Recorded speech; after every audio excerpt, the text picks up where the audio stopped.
Les punitions médiévales pour l'époque moderne. En regardant le passé, la plupart d'entre nous trouvent du réconfort dans le fait que bon nombre des coutumes, traditions et rituels les plus sauvages de nos ancêtres n'existent plus aujourd'hui. Peut-être que ce qui nous soulage le plus, c'est que beaucoup des dispositifs et méthodes de punition les plus sanglants et les plus atroces, comme l'horrible supplice du Blood Eagle, ont disparu.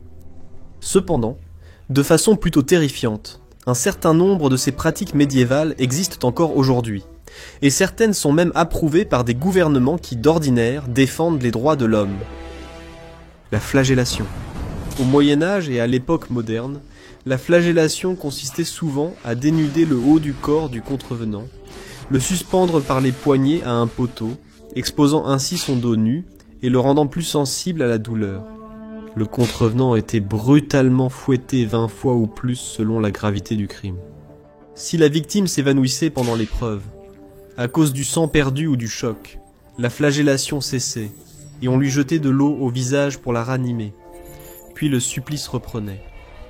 La flagellation était une pratique courante en Europe, et elle était généralement réservée à ceux qui volaient, trichaient ou étaient ivres en public, comme à Durham en 1690, lorsqu'une femme mariée nommée Eleanor Wilson reçut une volée de coups après avoir été surprise ivre un dimanche. Dès le XXe siècle, ce châtiment atroce a disparu d'Europe, mais il subsiste malheureusement dans de nombreux pays musulmans, comme l'Indonésie, l'Iran, Singapour et les Maldives. En Arabie Saoudite, l'une des affaires les plus tristement célèbres a concerné le blogueur Raif Badawi, qui, en 2014, a été condamné à 1000 coups de fouet pour avoir critiqué l'islam en ligne, tandis qu'un homme philippin a reçu 75 coups de fouet pour avoir accidentellement introduit dans le pays 2 barres chocolatées contenant de l'alcool. Décapitation. Décapiter criminels et bandits est une pratique ancestrale, mais son image la plus marquante date de la fin du XVIIIe siècle. La guillotine, qui tranchait les têtes rapidement grâce à une lame inclinée lâchée depuis une certaine hauteur, a acquis une notoriété internationale pendant la Révolution française. Cependant, les anciennes méthodes étaient moins humaines. Dès 1066, lorsque Guillaume le Conquérant faisait décapiter les nobles normands qui causèrent des problèmes, la décapitation était la méthode privilégiée des aristocrates européens. Mais ce n'était en aucun cas rapide. Alors que les Français brandissaient de l'épée, et que les Anglais et les Allemands préféraient la hache, les exécutions étaient souvent des affaires atrocement longues, comme celle menée par le bourreau de Jacques II, Jack Ketch, qui était bien connu pour avoir besoin de 3 ou 4 coups pour terminer le travail. De nos jours, la décapitation est encore pratiquée en Arabie Saoudite, où tout récemment, en novembre 2022, 12 personnes ont été décapitées à l'épée en 10 jours. Et c'est aussi la méthode d'exécution choisie par les militants de l'État islamique. L'un des exemples les plus flagrants fut lorsque 27 otages ont perdu la vie de cette manière atroce aux mains de 4 radicaux surnommés les Beatles en raison de leur accent britannique. Crucifixion. Même avant que Jésus ne soit cloué sur la croix, la crucifixion était un choix punitif très populaire. Dans l'Antiquité, elle devint tristement célèbre comme châtiment après la révolte d'esclaves menée par Spartacus en 71 avant Jésus-Christ. Après la répression de la révolte, le légionnaire romain Crassus fit crucifier environ 6000 participants, les alignant le long de la Via Appia, pour un effet psychologique maximal. Au XVIe siècle, les Japonais l'utilisèrent fréquemment contre les chrétiens, notamment en 1597 lorsque 26 furent crucifiés à Nagasaki. En 1651, de nombreux non-chrétiens subirent le même sort après une tentative ratée de renverser le shogun. Aujourd'hui, cette punition barbare est encore pratiquée au Soudan, où elle est autorisée par la loi islamique, la charia. En 2013, 3 hommes condamnés pour meurtre ont été pendus puis crucifiés publiquement, selon l'article 168 du Code pénal soudanais de 1991. Curieusement, en raison de ses connotations religieuses, la crucifixion a aussi servi de protestation moderne pour rappeler la souffrance de Jésus. En 2013, 8 chauffeurs de bus paraguayens se sont cloués sur une croix pour protester contre leur employeur, qui les avait licenciés après leur demande d'heures supplémentaires et davantage de base. L'immolation sur le bûcher était une punition classique au Moyen-Âge, généralement infligée aux femmes considérées comme des sorcières, ou, de façon plus mémorable, à Jeanne d'Arc en 1431, à Rouen, en France, qualifiée d'hérétique par les inquisiteurs chrétiens. En 1184, l'Église catholique romaine a officiellement sanctionné l'immolation comme punition pour l'hérésie, croyant que la victime, privée de corps, serait condamnée à un purgatoire éternel. Attachées à un poteau et brûlées dans de grands feux, les victimes mouraient généralement d'une intoxication au monoxyde de carbone plutôt que d'immolation. Mais ceux qui avaient la malchance d'être brûlés par de plus petits feux pouvaient survivre jusqu'à 2 heures, succombant finalement soit à un coup de chaleur, au choc, à une perte de sang, ou mourant après la décomposition thermique de leurs organes vitaux. Il existait de nombreuses variantes horribles de cette cérémonie grotesque, comme l'ajout d'une corde attachée autour du cou de la victime qui l'étranglait en même temps qu'elle était incinérée. En Allemagne, des fanatiques religieux brûlaient du soufre sous les aisselles des sorcières présumées, créant un feu que l'eau ne pouvait éteindre et qui les réduisait vite en cendres. La chasse aux sorcières persiste dans certaines régions d'Afrique, notamment au Kenya, où en 2008, 11 personnes âgées ont été brûlées vives par une foule convaincue qu'elles étaient des sorciers ou sorcières maléfiques. L'aveuglement, soit l'extraction des yeux des délinquants, était une punition appliquée par de nombreuses civilisations anciennes. Instituée en 303 par l'empereur Dioclétien, la pratique fut particulièrement adoptée avec enthousiasme par les Byzantins, qui crevaient les yeux des premiers chrétiens à l'aide soit d'un poignard de fer chauffé à blanc, soit d'un piquet de tente, soit d'un clou enfoncé directement dans l'iris. Ailleurs, Basile II, un monarque byzantin du Xe siècle, s'est tristement rendu célèbre en faisant crever les yeux de milliers de renégats bulgares. Il s'assurait qu'un homme sur 100 gardait un œil afin qu'il puisse guider les autres jusqu'au roi des Bulgares, qui, en voyant ces vestiges cauchemardesques, serait mort de choc sur le coup. Aujourd'hui, bien que rare, la cécité reste autorisée légalement en Iran, où une loi permet à la victime de décider si l'agresseur doit être privé de ses yeux.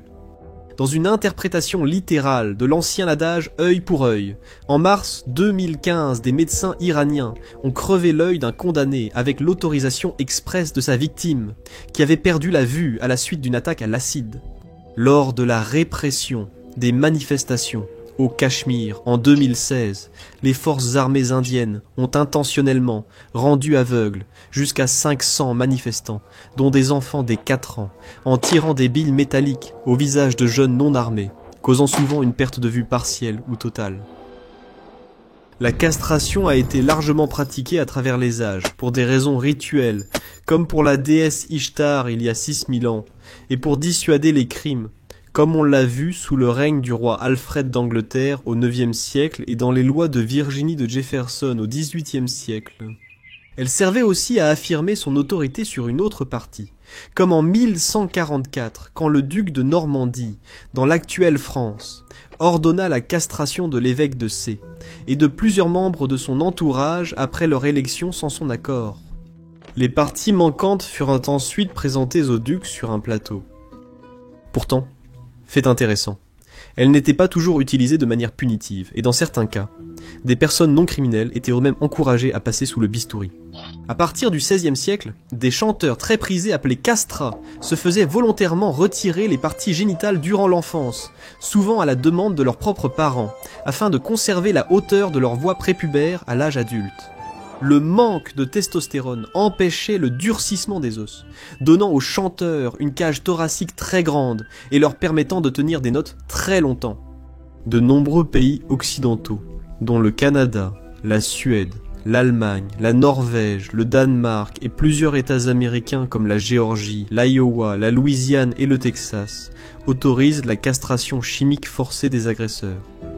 Bien que nécessitant le consentement, la République tchèque reste le seul État de l'Union européenne à pratiquer des castrations chirurgicales à des fins thérapeutiques.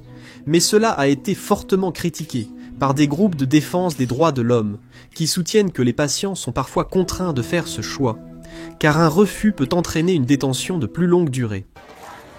Ainsi, il semble que le monde médiéval soit toujours bien vivant, même si l'on ne peut pas en dire autant des nombreuses personnes assez malchanceuses pour y être confrontées aujourd'hui.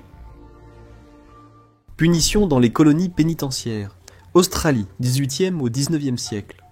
À la fin du 18e siècle et au milieu du 19e siècle, les criminels britanniques étaient envoyés dans diverses colonies pénitentiaires en Australie.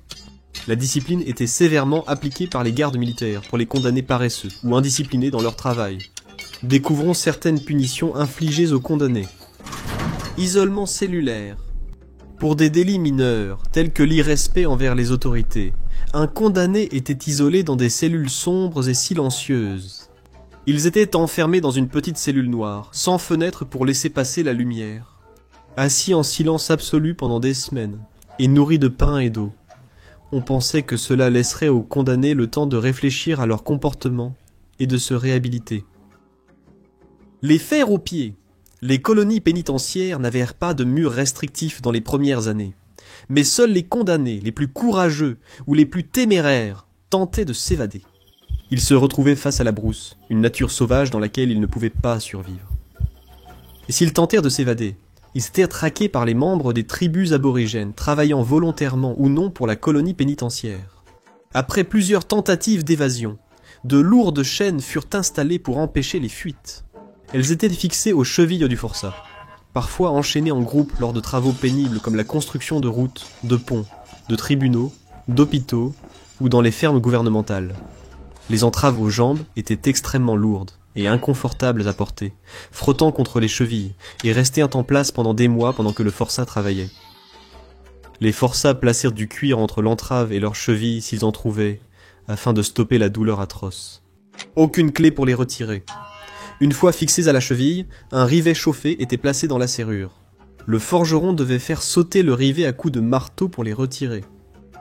Le tapis roulant, apparu d'abord à Carter's Barracks à Sydney en 1823 pour punir l'insolence, a inspiré le concept de marcher sur des marches tournantes actionnant une roue. Ils marchaient 40 minutes, avec 20 minutes de repos, et risquèrent le fouet s'ils ralentissaient. La poussière du tapis roulant irritait leurs yeux et poumons, et en cas de chute, les lames en dessous pouvaient lacérer leurs jambes. Le tapis roulant faisait tourner un moulin qui transformait le grain en farine, rendant la punition productive. Il produisait de la nourriture pour les détenus et pour la vente au public. La flagellation. Les prisonniers qui étaient paresseux, désobéissaient aux ordres, ou ne faisaient pas du tout leur travail, étaient flagellés. Cette punition brutale impliquait un fouet à 9 lanières, auquel du plomb était attaché à chaque brin, utilisé pour fouetter le dos du condamné. La flagellation était effectuée publiquement à l'extérieur, comme avertissement pour les autres. La flagellation elle-même était effectuée par un condamné robuste appelé fouetteur, avec un tambour qui maintenait le rythme. Les fouetteurs, payés 3 shillings et 6 pence par jour par le gouvernement, étaient impopulaires auprès des autres condamnés. Ils dormirent dans une zone séparée de la caserne, avec un médecin présent en raison de la dangerosité de la flagellation. Quelques coups de fouet suffisaient à déchirer la peau, et 50 en faisaient une masse sanglante. Jusqu'à 100 coups de fouet pouvaient être infligés, risquant de tuer le condamné. Un autre inconvénient du fouet était qu'il pouvait rendre le condamné incapable, rendant le travail difficile. Cela les amenait parfois à être fouettés de nouveau pour le même crime. Le surveillant ne pouvait pas ordonner cette punition. Cela devait plutôt être approuvé par le magistrat ou le gouverneur. Punition imposée aux femmes. Les femmes punies pour ivresse ou vol étaient envoyées dans des manufactures et forcées de travailler des années à fabriquer et laver des vêtements. À l'usine, un comportement irrespectueux pouvait entraîner le rasage de la tête ou le placement à l'isolement. En dehors des manufactures, les autorités se sentaient libres d'appliquer les mêmes punitions que celles infligées aux hommes. Parfois, les punitions, qui étaient excessives par rapport aux délits commis, avaient pour effet de modifier la moralité du condamné.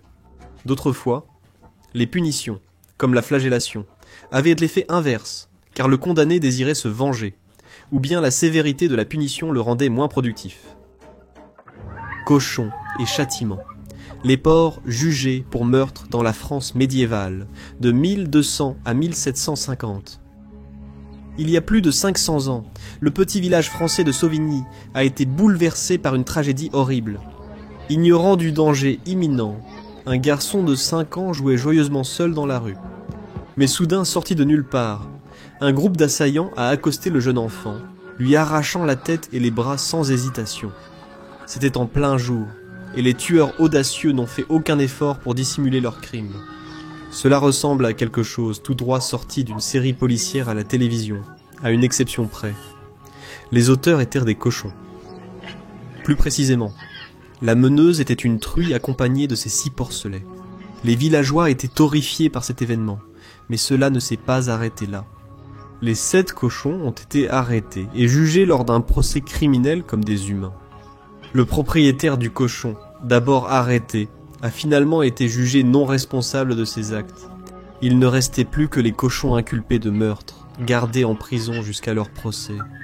Le village ne voulait pas laisser un gang meurtrier en liberté. Tout le processus s'est déroulé exactement comme lors d'un procès humain, avec des avocats plaidant pour la défense et l'accusation. Les porcelets ont été traités avec indulgence en raison de leur jeune âge et du manque de preuves de leur participation active au crime. Cependant, comme leur propriétaire initial n'était pas disposé à garantir leur bonne conduite future, ils ont été confiés à Catherine Dubarneau, dame de Sauvigny. Pour leur mère, l'affaire était claire. Plus de 9 témoins ont témoigné contre elle. Leur témoignage a été renforcé par le comportement irrespectueux de la truie au tribunal. Sans aucun remords, elle grognait, couinait et essayait de passer son groin à travers les barreaux du box des accusés. Il n'y avait aucune circonstance atténuante qui aurait pu adoucir sa punition. Après près d'1 mois en prison, elle a été reconnue coupable et condamnée à mort. En quelques jours, elle a été pendue publiquement par les pattes arrière, avec d'autres criminels condamnés. Les procès d'animaux étaient fréquents, en France médiévale et moderne, bien que cela puisse sembler étrange. Entre le Xe et le XVIIIe siècle, plus de 100 procès d'animaux ont eu lieu. Parfois, un essaim de sauterelles était jugé pour intrusion et destruction de récoltes. D'autres fois, un cheval était accusé de sodomie. Mais le plus souvent, ce sont des cochons qui étaient jugés pour meurtre. Cela soulève des questions. Pourquoi les cochons étaient-ils si assoiffés de sang ? Au Moyen-Âge, les cochons erraient librement dans les rues. Dans ces communautés rurales, les parents laissaient leurs enfants explorer dehors sans surveillance. Contrairement aux grandes villes d'aujourd'hui, les gens connaissaient et faisaient confiance à leurs voisins, et il n'y avait pas de danger moderne comme les voitures dont il fallait se méfier. Cela ne signifiait pas que c'était sûr. Les procès du cochon montrent que le danger était plus proche qu'on ne le croyait. Il arrivait que de jeunes enfants entrent en contact avec des cochons. Et parfois ces cochons avaient un goût pour la chair humaine. Bien sûr, même les gros cochons ne pouvaient s'en prendre à des adultes pleinement développés, dont leurs victimes étaient généralement très jeunes. Considérez une autre truie tristement célèbre qui a choqué le public en 1567. Elle a grignoté une fillette de 4 mois qui dormait dans son berceau. Voilà comment cela s'est passé. Mais pourquoi les tribunaux prenaient-ils la peine de soumettre les cochons à des procès officiels ? Les historiens ne s'accordent pas sur la raison. Selon une théorie populaire, les communautés villageoises rétablissaient ainsi l'ordre après un événement perturbant. En présentant l'accident comme le choix d'un acteur rationnel, ils comprenaient la tragédie et instauraient un sentiment de justice. Certains estiment que ces procès publics et exécutions visaient à avertir les parents de ne pas laisser leurs enfants sans surveillance. Tout comme les délinquants humains, les cochons criminels étaient promenés dans les rues sur des charrettes en route vers leur exécution. Parfois, ils portèrent des vêtements humains et étaient pendus en public. Si quelqu'un avait manqué l'événement en direct, il pouvait voir le cadavre du cochon se balancer dans le vent plusieurs jours après l'exécution. Cela envoyait certainement un message. Certains chercheurs rejettent toutefois ces théories qu'ils jugent absurdes, soulignant l'étrangeté et la cruauté du processus. Ils y voient une parodie de la loi, un exemple d'êtres humains, étendant leur autorité à tous les aspects de la vie sur Terre par la force brute. Quelle que soit l'explication, les procès d'animaux se sont répandus dans les régions voisines de l'Italie, de la Suisse et des Pays-Bas, à partir du XVe siècle. Mais au XVIIIe siècle, les procès d'animaux étaient en déclin. Au siècle des Lumières, le droit romain renaît en Europe, affirmant que les animaux, jugés irrationnels, ne pouvaient être poursuivis pour des crimes. Au fil du temps, les systèmes juridiques européens ont évolué pour ne juger que les humains, et non les cochons, pour meurtre, comme dans nos tribunaux modernes. La cape de l'ivrogne. Punitions étranges dans l'histoire.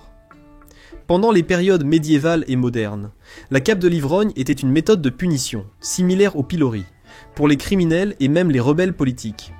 La cape de l'ivrogne servait surtout à humilier publiquement les personnes arrêtées pour ivresse sur la voie publique. L'appareil de punition était un grand tonneau en bois percé de 3 ouvertures, une en haut pour la tête et le cou, 2 sur les côtés pour les bras. Le tonneau était suffisamment grand pour couvrir tout le corps de la victime, du cou jusqu'à juste au-dessus des chevilles. Habituellement, le fond du tonneau était alourdi autour du cou et du bord inférieur, afin de provoquer de la douleur ainsi que de l'humiliation.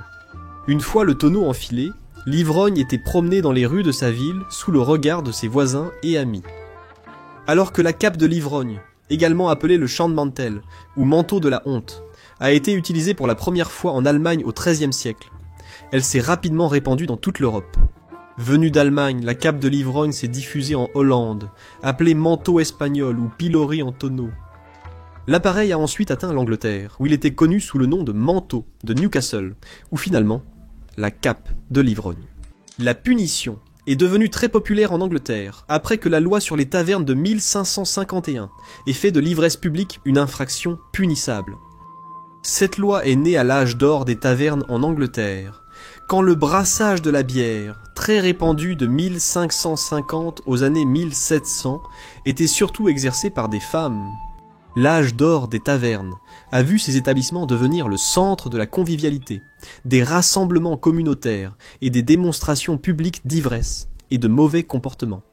On pensait aussi que les tavernes étaient des lieux de débauche et de subversion politique, propices au soulèvement, ce qui explique peut-être la création de la loi sur les tavernes.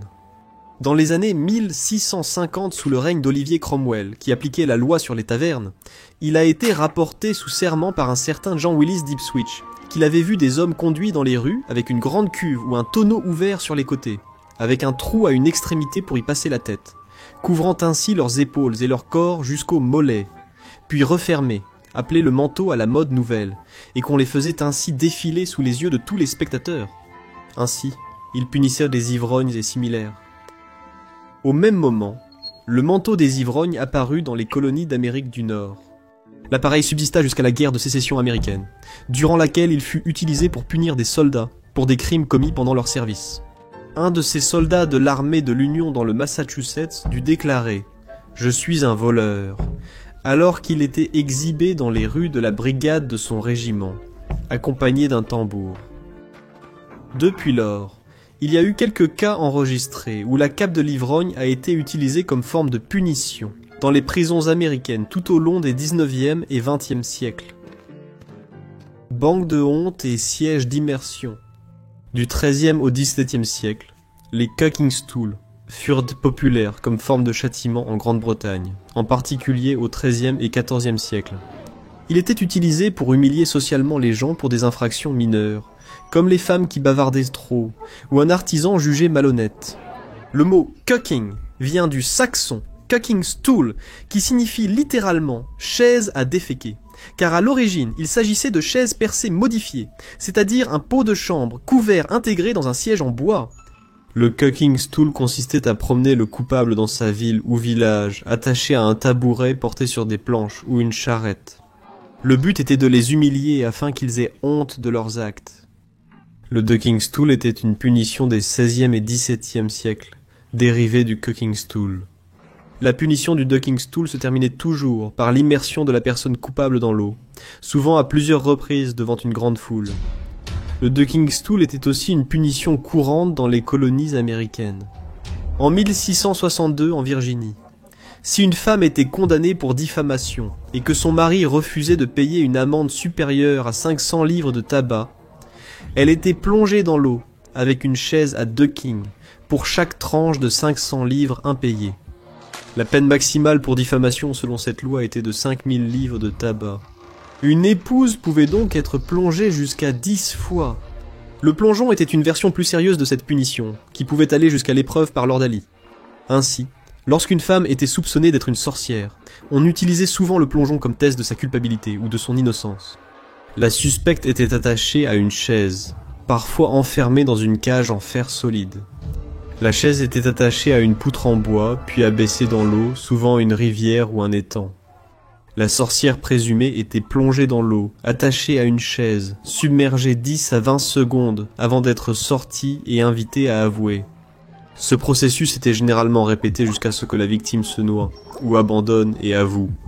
S'ils avouaient, ils étaient souvent pendus ou parfois brûlés. S'ils se noyaient, ils étaient considérés comme innocents, et leur place au paradis était garantie. À cette époque, on testait souvent les sorcières avec l'épreuve de l'eau. La femme soupçonnée était attachée puis jetée dans une rivière ou un lac devant la foule.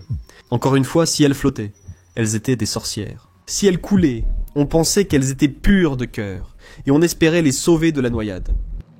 Le dernier usage connu d'une chaise à bascule date de 1817 lorsque Sarah Leek allait être plongée dans l'étang local. Mais comme le niveau de l'eau était si bas, ils se sont contentés de la promener en chaise dans la ville pendant un moment. Pourquoi vous ne voudriez pas être le 10e soldat romain? Décimation. La vie dans l'armée romaine était souvent brutale, même lorsqu'on ne combattait pas activement des Carthaginois assoiffés de sang ou des gladiateurs rebelles. La discipline militaire était stricte et les punitions étaient souvent sévères. Les soldats surpris en train d'enfreindre les règles pouvaient s'attendre à des amendes, des flagellations ou des passages à tabac, dont certains pouvaient aller jusqu'à la mort. Dans de rares occasions, cependant, des unités entières de centaines de soldats étaient soumises à la peine la plus extrême de toutes, la décimation.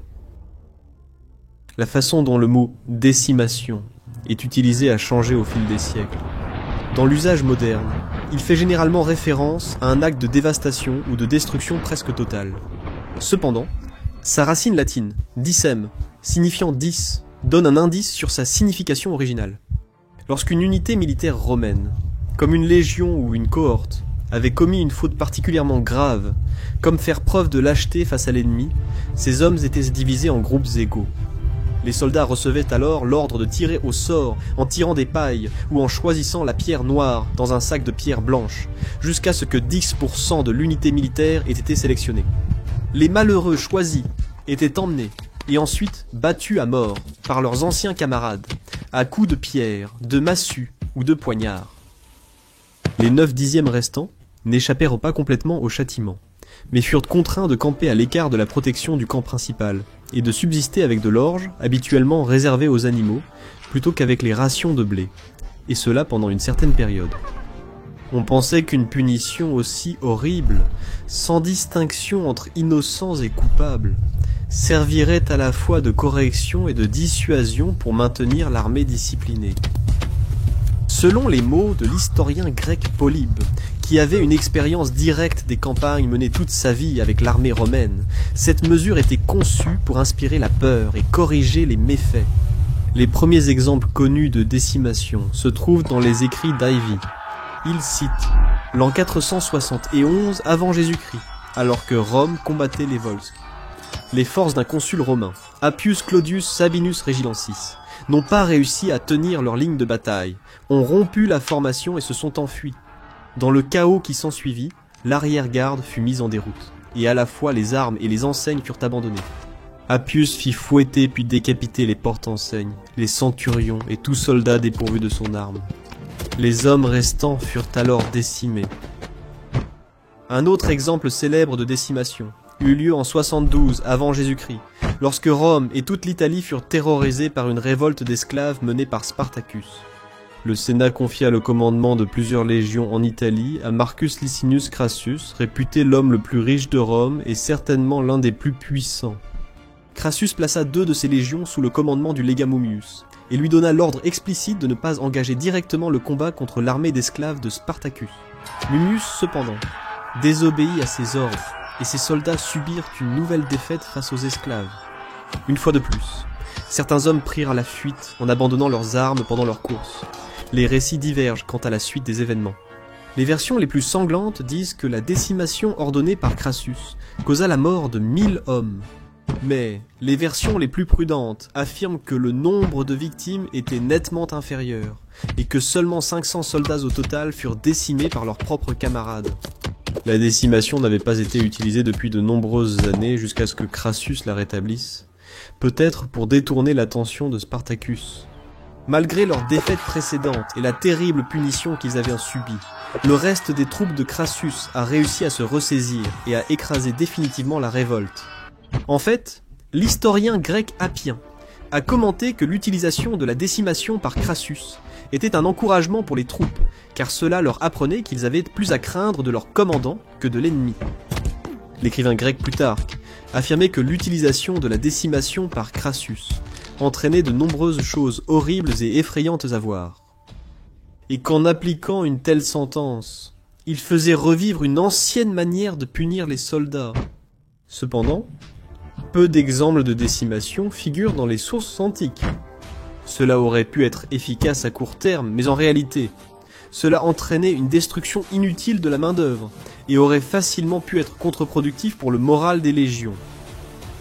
La décimation a commencé à acquérir une certaine aura mystique avec le temps, et de nombreux auteurs antiques aimaient l'invoquer dans leurs commentaires sur l'histoire romaine. Par exemple, Jules César menaça de décimer sa 9e légion, Hispania, en 49 avant Jésus-Christ, lorsqu'elle se mutina à propos de la solde et des conditions de service. Pourtant, la plupart des historiens conviennent que la décimation n'a jamais eu lieu. Cela n'a pas empêché le mythe de la décimation de la 9e légion d'être perpétué depuis lors. Quoi qu'il en soit, César était bien plus enclin à la miséricorde et à la clémence envers ses compatriotes romains, et il était un commandant indulgent qui ne manquait presque jamais une occasion de partager le butin de guerre avec ses troupes loyales. La dernière utilisation connue de la décimation par un chef romain eut lieu en 363 après Jésus-Christ, lorsque l'empereur Julien combattait en Perse. 3 unités d'éclaireurs à cheval ont été prises en embuscade, certains cavaliers ont fui. Un officier commandant a été tué et un étendard romain a été capturé. Julien fit exécuter 10 des hommes qui s'étaient enfuis, conformément aux lois anciennes. Cet exemple d'un cas de décimation beaucoup plus limité est peut-être la preuve de sa rare utilisation pendant l'Empire romain. Il est également possible que les Romains, à l'époque de l'empereur Julien, ne comprenaient plus entièrement la pratique de la décimation, ou plus probablement que si l'empereur voulait faire un exemple avec une poignée de soldats, il gardait aussi à l'esprit la campagne en cours en Perse. Les Romains ont maintenu vivante l'idée de la décimation, comme ils l'ont fait avec tant d'aspects ésotériques et à moitié oubliés de la religion, parce qu'ils étaient si réticents à abandonner la tradition. Les lois les plus anciennes de Rome, le culte des dieux et leurs traditions si précieuses, étaient ce que les Romains attachés à la vie publique chérissèrent le plus. La vie sous les Khmers rouges, Pol Pot, la famine et S-21, 1975-1979. Lorsque l'armée vietnamienne captura Phnom Penh, la capitale du Cambodge, aux mains des Khmers rouges en 1979, elle trouva la ville dans un état terrible. Parmi les horreurs découvertes figurait un ancien lycée transformé en prison, connu sous le nom de prison de sécurité 21, ou simplement S-21. Les bâtiments sombres s'étaient entourés de fils barbelés électrifiés, et des barreaux de fer couvraient toutes les fenêtres. Les prisonniers incluaient universitaires, médecins, moines, étudiants, professeurs, ouvriers et ingénieurs.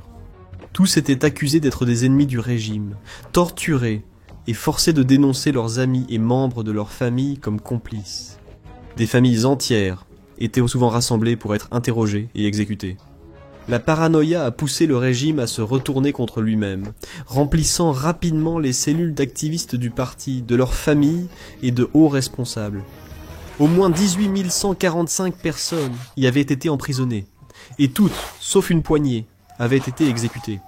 S-21 n'était qu'un des plus de 150 centres de torture et d'exécution mis en place par les Khmers rouges. Aujourd'hui, il sert de mémorial aux vies perdues et à la brutalité que les Khmers rouges ont infligée au peuple cambodgien. Les Khmers rouges étaient le nom donné aux membres du Parti communiste du Kampuchéa, le PCK qui a dirigé le Cambodge entre 1975 et 1979. Pol Pot, tristement célèbre, a voulu purifier la société cambodgienne selon des critères raciaux, sociaux et politiques. Cela a conduit à l'un des pires cas de génocide de l'histoire. Influencé par le grand bond, en avant du président Mao en Chine, Pol Pot a imaginé son propre super grand bond, en avant au Cambodge. Le parti communiste du Kampuchéa, arrivé au pouvoir après la guerre civile de 1975, voulait rapidement façonner le pays selon sa vision. Pol Pot à comparer la révolution cambodgienne à celle de la Chine, de la Corée et du Vietnam, affirmant qu'aucune ne serait aussi rapide que la sienne. Le parti communiste du Kampuchéa était obsédé par la rapidité, beaucoup craignant d'être remplacés et pensant que plus vite leurs plans aboutiraient, plus ils seraient en sécurité. Le super grand bond devait être accompli indépendamment de toute aide étrangère, grâce à une autodiscipline indépendante. Les théoriciens Khmers rouges ont estimé qu'une période initiale d'isolement économique volontaire stimulerait la renaissance de l'artisanat et la capacité industrielle du pays. Pour appliquer cette politique d'autosuffisance, le Parti communiste du Kampuchéa a lancé un plan de 4 ans visant à tripler la production de riz. Cependant, le Cambodge avait beaucoup souffert durant la guerre civile. Près des 3/4 des animaux de trait nécessaires pour labourer les champs avaient été tués, et en 1975, la production de riz avait chuté de 84%.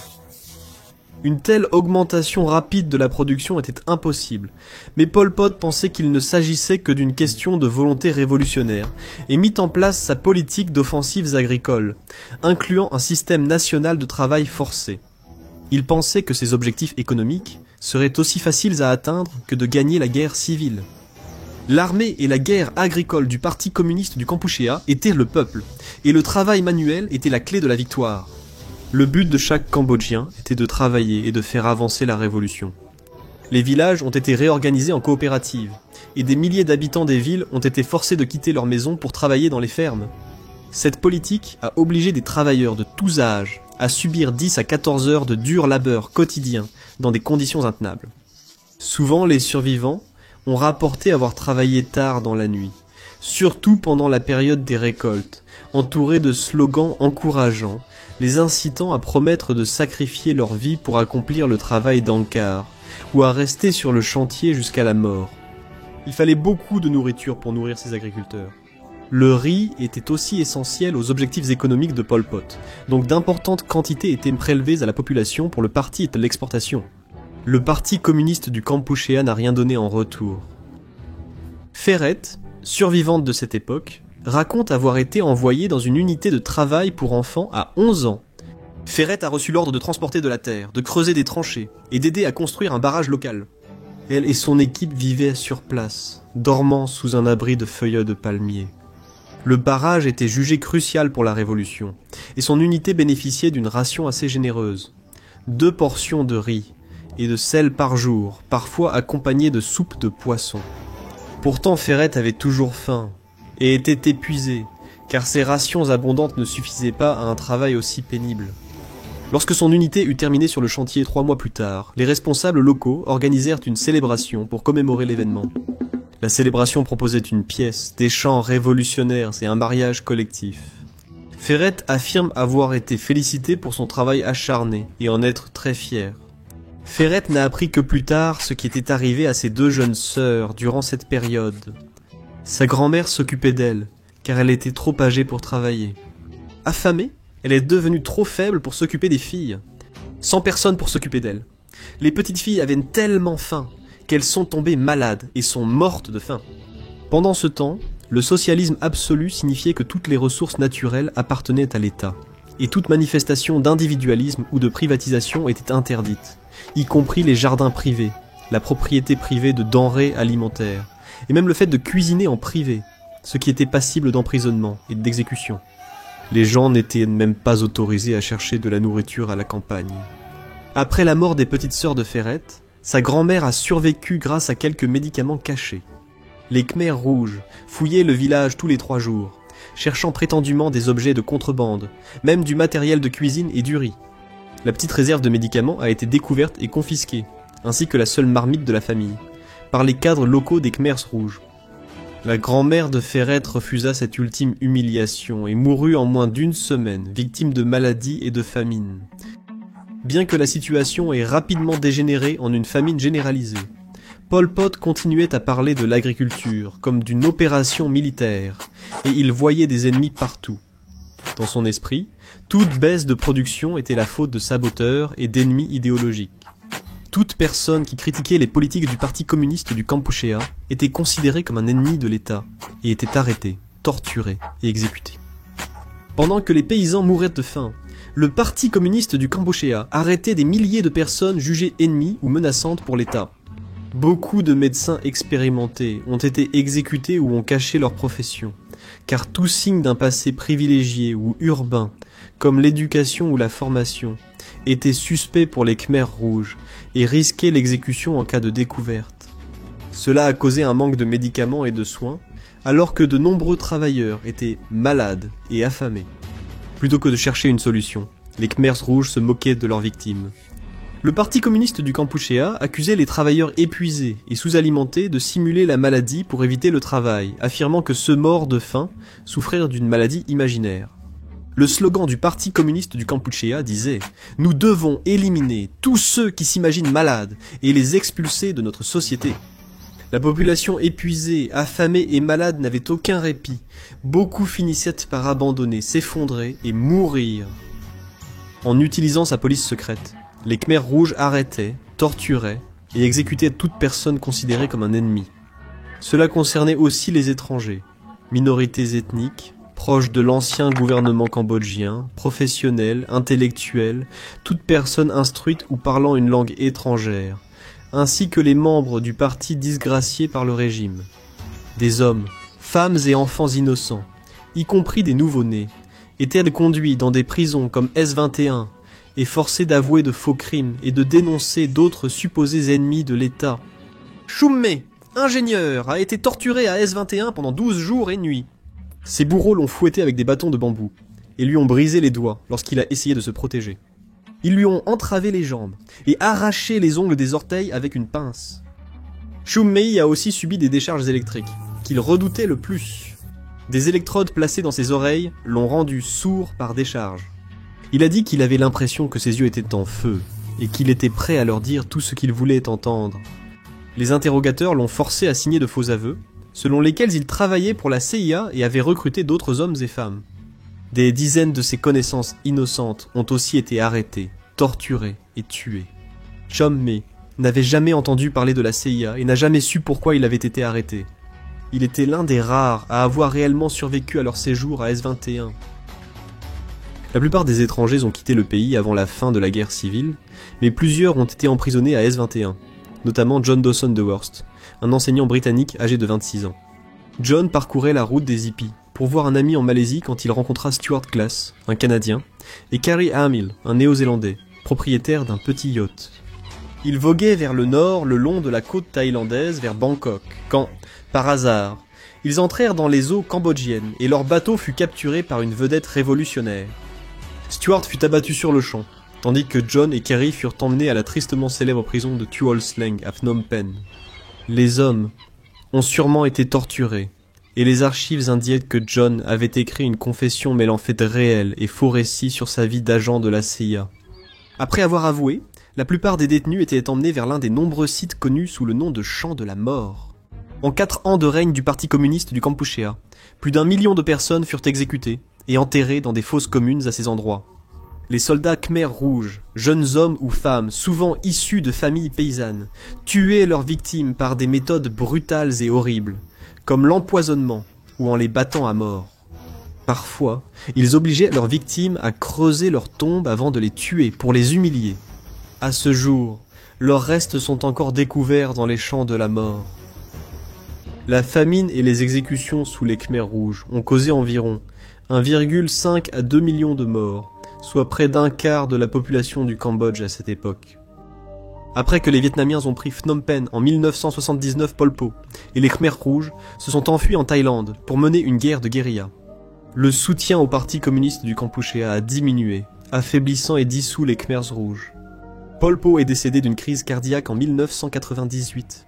Lors de la dernière interview avant sa mort, il a déclaré qu'il avait la conscience tranquille et que tout ce qu'il avait fait, il l'avait fait pour son pays.